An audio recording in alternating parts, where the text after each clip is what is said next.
Yeah, so let's talk about being versus feeling. This is something of a false distinction. Uh, False in so much as we don't we don't necessarily think of these two words as interchangeable. If you take another distinction like wonder and curiosity, it's people will swap out wonder for curiosity in common parlance, and you might not even know um, you might not even notice that they did it, or feel the need to distinguish exactly what they mean by their usage of one word or the other. But swapping out the verb to be, or the talking about what one is versus what one is feeling,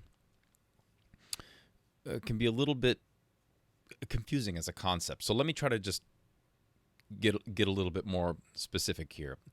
Uh, for starters, in this context of being,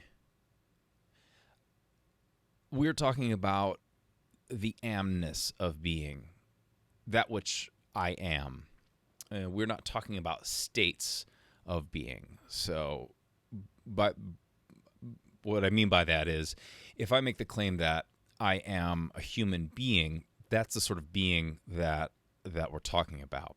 Um, we're not talking about the state of being of I'm cold. It's not when I state that I'm cold. I'm not making a claim about something permanent. If I make the claim that I am angry, nobody's confused about that either. Nobody's thinking, gee, Damon thinks he is anger incarnate when he says he is angry.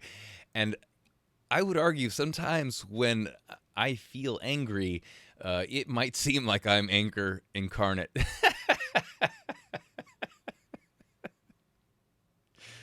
The value is that when I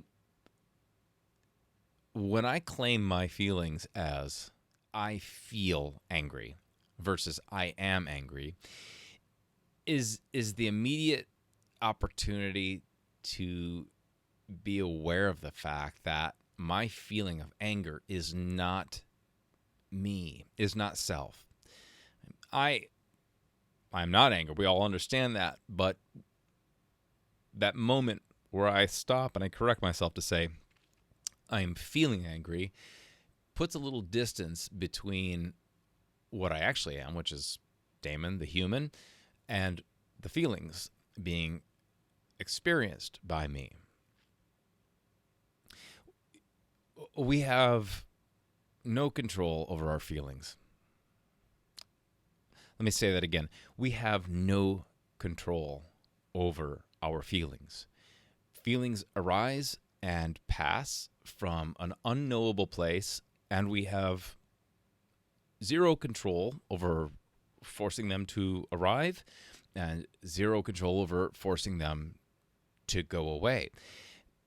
This is going to rub some people the wrong way, but if you wonder what control you have over your feelings, go ahead and just summon rage right now. And if you don't feel like summoning rage, go ahead and summon deep, deep, deep, deep, deep sorrow. Uh, Someone might try to act angry or act like they feel sorrow as a means to demonstrate that I've lost my mind on this. But there's a difference between acting one's feelings out and actually feeling them. What's most important to us as humans is where we marshal our attention.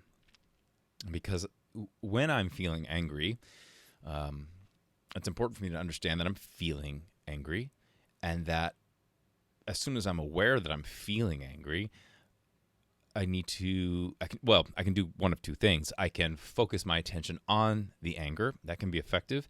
I can focus my attention on something else. And most of us sort of understand this intuitively. When we're feeling really emotional, we'll throw ourselves into a project or into some work or into cleaning the dishes or helping somebody with something, because putting our mind on something else takes our mind off what was creating the feeling in the first place. as a coach, I want to know, are you really angry or are you feeling angry? And I don't want to know as a means to annoy you with silly word games, but as a means to consider just a little bit of distance between us as humans and what we're feeling.